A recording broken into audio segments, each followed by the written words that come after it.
Kwanza, jambo la kwanza tumunge mkono mama, tuwe naye kwa sababu mama ana dhamira nzuri sana kwa sisi wa Tanzania, pia kwa wafanyabiashara.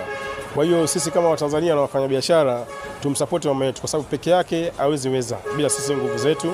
Kwa hiyo pale tunavyoona hapa sipo, basi sisi tutoe ushirikiano mkubwa. Kwa majina naitwa Bakari Mkupa, mwenyekiti wa soko la Machinga Complex, pia ni mwenyekiti wa Machinga wilaya Ilala. Ndugu mwandishi, kuhusiana na swala zima la mwaka mpya, kama wafanyabiashara wa Machinga Complex tumepokea kwa vizuri sana. Tumesherehekea mwaka mpya kwa amani sana, kwani kulikuwa na maelekezo ya jeshi la polisi kuhusiana na Watanzania, kwa sababu kulikuwa na mazoea yale watu wachomaji wa matairi na vitu vingine, vurugu za hapa na pale, lakini haikuwa hivyo. Yaani tunaamini kabisa kuwa Watanzania ni watu wasikivu, watu waelevu, wakubwa sana, kwa sababu hakuna vurugu zote ambazo zimejitokeza katika mwaka huu mpya 2026. Pia tumemsikiza vizuri sana jana mama, jinsi alivyokuwa anauaga mwaka 2025 kuingia 2026, alituasa na alitupa pole, na hii pole ilikuja kutokana na kazi ambayo ilitokea mwezi wa 10 tarehe 29, siku ya uchaguzi. Kuna watu waliingia katika mkumbo wa matukio yaliyofanyika, yani ukiangalia kiundani unaweza kukuta si ya kwetu, ni vitu ambavyo watu waliingia tu katika mkumbo. Na picha imekuja baada ya kuona kuna ile tarehe 9 Desemba tumeiona, pia kuelekea mwaka mpya tulisubiri mpaka saa 6 usiku, mwaka umepinduka, watu katika furaha tu za kawaida, mayowe hapa na pale kusherehekea huu mwaka.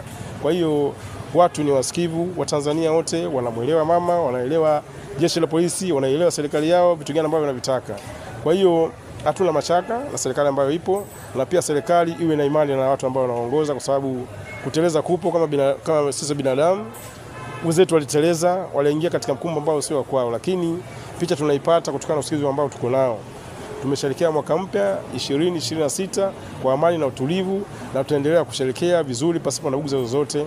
Tunaamini serikali yetu imejipanga juu ya watu wote ambao wao wanania tofauti na hii sikukuu jinsi ilivyo. Kwa hiyo tuko vizuri kwa amani, utulivu, usalama uliopo katika maeneo yote, pia hususan wilaya Ilala, na mwenyekiti wetu wa ulinzi na usalama Mheshimiwa Edward Mpogolo naye katupa salamu za mwaka mpya. Tuko naye pamoja na sisi tumempa salamu za mwaka mpya. Kwa hiyo hatuna wasiwasi wote, tunampongeza tu mama kwa kujipanga, kwa jana kuongea na wananchi wote wa Tanzania. Kwa hiyo sisi tuko pamoja na yeye, bado tunampenda sana, bado tupo katika utekelezaji wa siku 100 za kwanza za mama. Kwa hiyo tupo tayari kupokea maelekezo kuona kitu gani kinafanyika kuhusiana na siku 100 za mama, tukiwa kama viongozi na wafanyabiashara pia. Hotuba ya mama jana umeelewaje? Hotuba ya mama jana? Hotuba ya mama jana, kwanza aliongea kama mama, aliongea kama rais, pia aliongea kama mama, kwa sababu kuna engo ambazo alizigusa. Aliongea kama mzazi kuhusiana na Watanzania ambao tupo, pia aliongea kama rais, lakini kutokana na hotuba yake tumeelewa vizuri sana kama Watanzania, pia kama wafanyabiashara. Kwa hiyo na ndio maana hajatokea lolote, na tumeelewa vizuri sana mama yetu. Leo ni mwaka mpya, hali ya biashara leo ilikuwaje kwanza?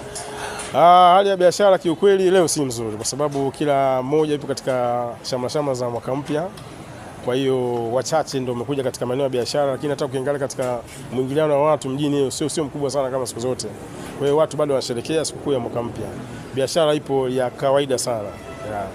Kuna neno gani la mwisho kwa vijana wananchi kwa pamoja, kutokana na serikali ambayo iko madarakani sasa hivi chini ya Mheshimiwa Daktari Samia Suluhu Hassan? Labda una maoni gani ya kuasa wananchi kwa pamoja kulingana kutokana hii amani ambayo imeendelea kwa sasa? Kwanza, jambo la kwanza tumunge mkono mama, tuwe naye kwa sababu mama ana dhamira nzuri sana kwa sisi wa Tanzania, pia kwa wafanyabiashara.